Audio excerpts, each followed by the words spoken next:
So, for the benefits of our viewers who are just joining us, we are deliberating on a section of the APC response that has come out recently saying that it wasn't Tinubu that committed the crime as regards to the forfeiture, it is his money, not him, his bank account committed the crime. So, we are like trying to say, how would they dare to separate him from his bank account? So, that's what Dr. Etel is talking on. So, Dr. Etel, you can continue with other points. Okay, another point is they quickly jumped to. You remember we had discussed here that the only case that had been concluded that went up to the Supreme Court and concluded using Electoral Act 2022 is the case of Oyetola versus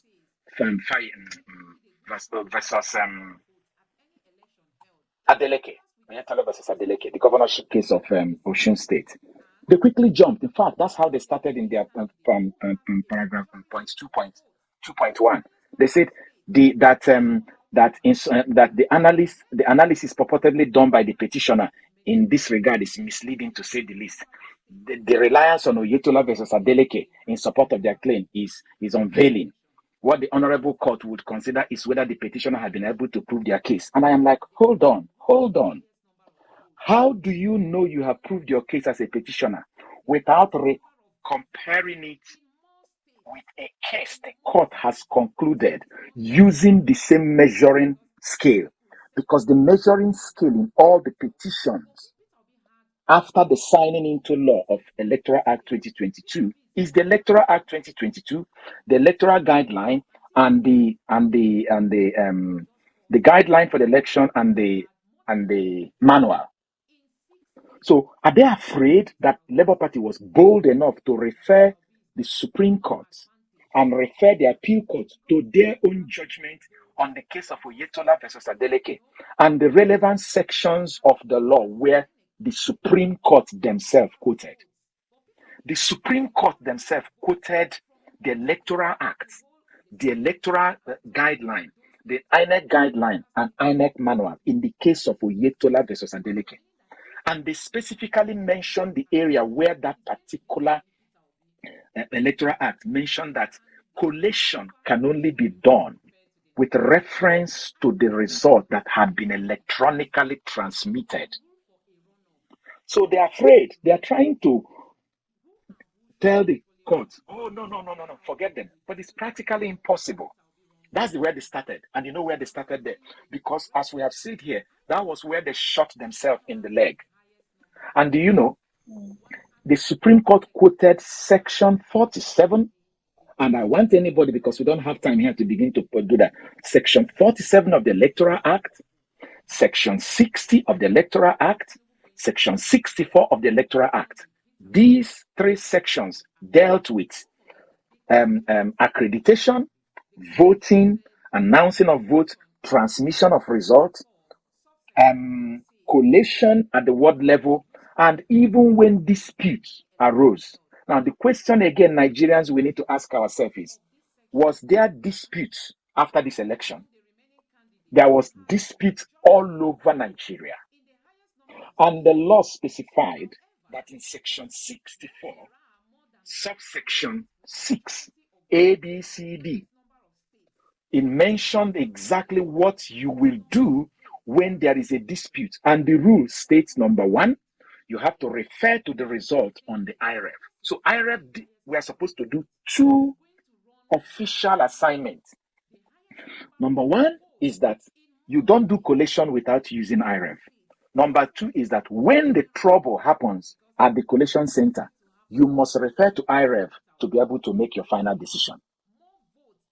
And these people forgot that when they wrote their first reply, they took time to take us to the dictionary, APC. They took us to the dictionary of law dictionaries, to remind us that the word shall is equal to must. They forgot that it was only they were the people who started with the definition of what shall means in law. And all these sections I have mentioned now, all of them started with shall.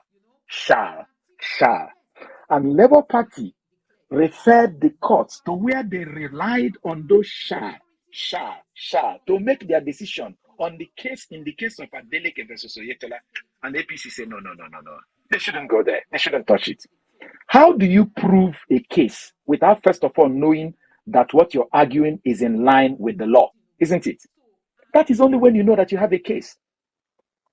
If you're driving and the law says when the red light shows, stop. The only way you can prove a case is to do what? To show that there is a law that said it.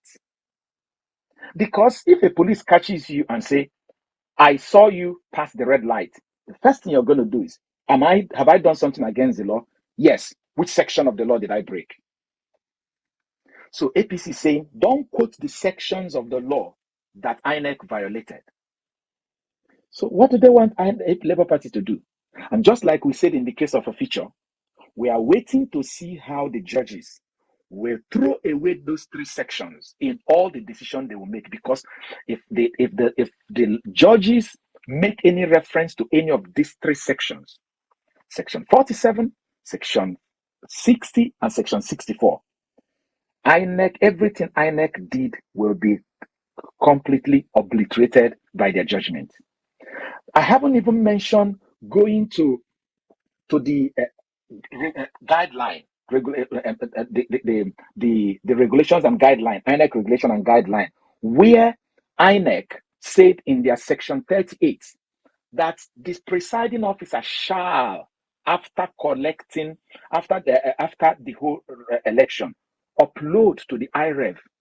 I have not even gone to their manual where INEC themselves took time to explain to the Nigerians, we have presented it here, saying that before now, after election, some people will come and hijack the result on the way to the collation center, and it affects the integrity of the whole process. Therefore, in order to avoid those things, that they have now brought this electronic process, and INEC used their mouth and their pen to refer to these same sections of the law where they say he gave them the power to do this.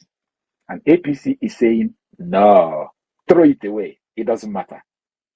It is only in a banana republic that a party like APC will make such a claim and the judge honors it.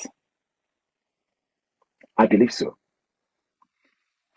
That is it with respect to INEC. That's the way they try to defend INEC. No, they made another word. There's another word they used. When they wanted to talk about upload, you know how they know how to use flowery word when they are talking. They say a mere inability to upload. That is, they reduce the whole electronics transmission to mere inability. But the law says shall transmit electronically. What the law used the word shall to describe is what APC used the word mere to describe. Okay, no problem, Nigerians. This is education. Hear it and know it. And why it is good is so that before now we don't see all these documents flying around. We have now seen their arguments so that it does not look like there is one big thing they did. This is it. This thing they have submitted, that is all APC could produce. They don't have any other thing they could produce.